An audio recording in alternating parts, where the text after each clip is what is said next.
નમસ્કાર, LR Yogi people and બ્લોગમાં આપનું હાર્દિક સ્વાગત છે।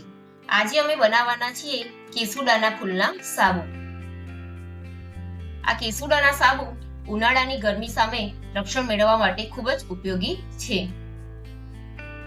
કેસુડાના સાબુ બનાવવા માટે મેં અહીંયા કેસુડો લઈ લીધો છે, જેને પહેલેથી અમે સાફ કરીને આ રીતે તેનો પાછળનો કાળો ભાગ કાઢી અને ફૂલને અલગ કરી લીધા છે। કેસુડાના ફૂલનો સાબુ બનાવવા માટે અહીંયા કેસુડાના ફૂલ લઈ લીધા છે, જેનો આ રીતનો પાછળનો કાળો ભાગ હોય છે તેને કાઢી અને અહીંયા બધા જ ફૂલને અમે સાફ કરીને લઈ લીધા છે। આ ફૂલનો આપણે મિક્સર જારમાં ક્રશ કરીને તેનો સરસ પાવડર બનાવી લઈશું। કેસુડાના ફૂલનો આ રીતનો સરસ પાવડર બનાવી લીધું છે।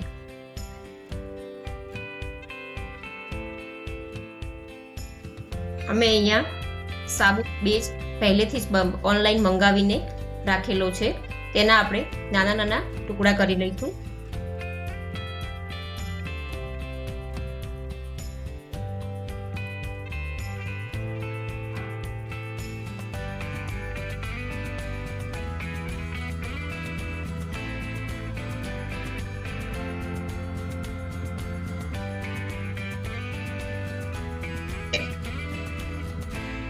આટલા નાના નાના આપણે ટુકડા કરી લેવાના છે, તેને એક વાસણની અંદર આપણે નાખી દઈશું।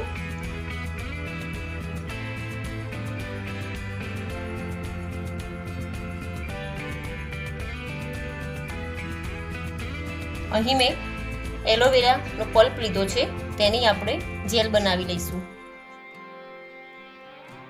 એલોવેરાની આ રીતની જેલ બનાવી લેવાની છે। સાબુના બેઝને આપણે ડાયરેક્ટલી ગેસ ઉપર ગરમ નથી કરવાનો, તેને આવી રીતે એક મોટા વાસણમાં પાણી લઈ અને તેમાં તેને ગરમ કરવાનું છે પાણીને, અને તેમાં સાબુના બીજને તપેલીમાં ભરી અને આ રીતે રાખી દેવાનું છે।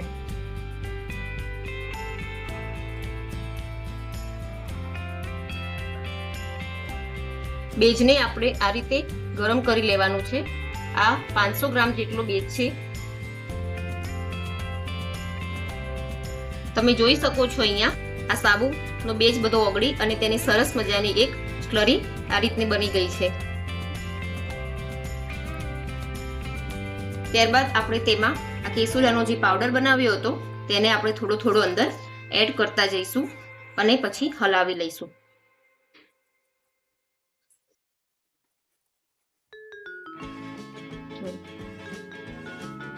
જુઓ, આ રીતે બધો જ કેસુડાનો પાવડર નાખ્યા પછી તેને આપણે મિક્સ કરી લેવાનું છે। જુઓ તેનો કેટલો સરસ રંગ લાગે છે। ત્યારબાદ આપણે તેમાં એલોવેરા જેલ નાખીશું।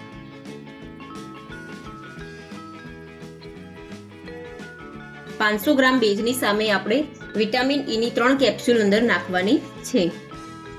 વિટામિન ઈની કેપ્સ્યુલ આ રીતે અંદર ઉમેરી દેવાની છે।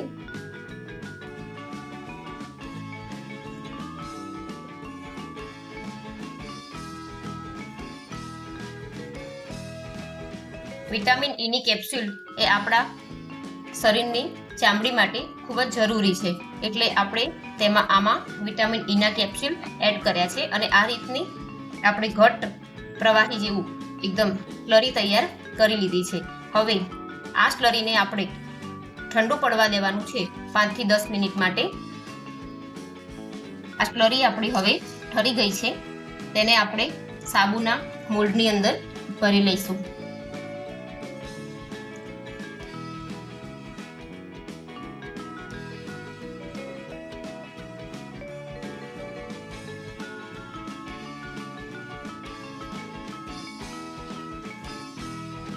સ્લરીને આપણે આ રીતે મોલ્ડમાં ભરીને તૈયાર કરી લીધું છે। હવે આ સ્લરીને આપણે 5 થી 6 કલાક માટે ઠરવા દઈશું અને પછી તેમાંથી આપણે સાબુ બહાર કાઢીશું। સ્લરી વધી હતી તો મેં આ રીતે ચાના કપની અંદર તેને 500 ગ્રામ બેઝમાંથી આ રીતે 6 સાબુ બનાવી શકાય છે, અને થોડી સ્લરી વધી હતી તો આ રીતે મેં તેને ચાના કાગળના કપમાં ભરી લીધી છે, તેમાંથી એક નાનો સાબુ બની જશે। કેસુડાના સાબુ જેને 5 થી 6 કલાક માટે સુકાવા માટે મૂક્યા હતા તે જુઓ હવે કેવા સરસ બનીને તૈયાર થઈ ગયા છે. હું તેને એક બહાર કાઢું છું.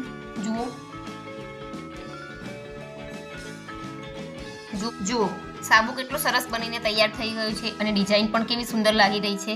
જુઓ ડિઝાઇન વાળો ખૂબ જ સરસ લંબગોળ આકારનો સાબુ બનીને તૈયાર થઈ ગયો છે. આ સાબુ પણ જુઓ લંબચોરસ આકારમાં બની ગયો છે અને તેની ડિઝાઇન પણ સરસ લાગી રહી છે.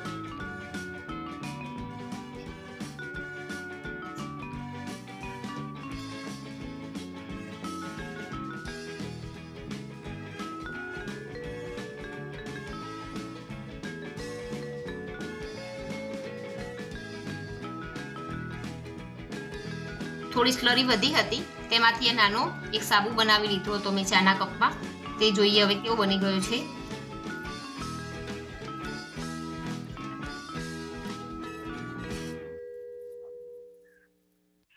જો આપણી પાસે સાબુ બનાવવાનું મોલ્ડ ન હોય તો આ રીતે ચાના કપમાં પણ આપણે બનાવી શકીએ છીએ.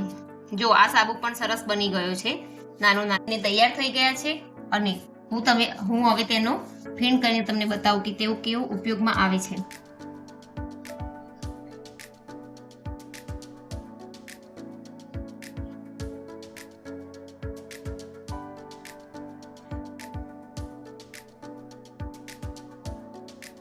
જો સાબુનું કેવું ફીણ થાય છે તે આપણે હવે લગાવીને હાથમાં જોઈ લઈએ.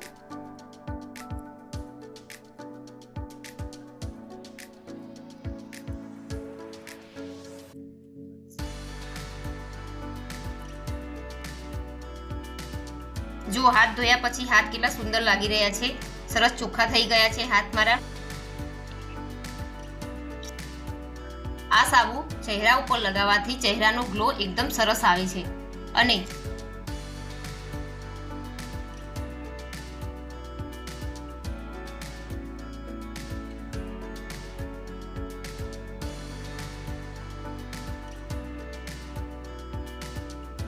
આ સાબુથી નાહવાથી આપણને ઉનાળામાં ગરમી સામે રક્ષણ મળે છે અને ઉનાળાના દિવસોમાં નીકળતી અળાઈઓ તેમજ થતી ગરમીથી આપણને આ સાબુથી નાહવાથી તે મટી જાય છે.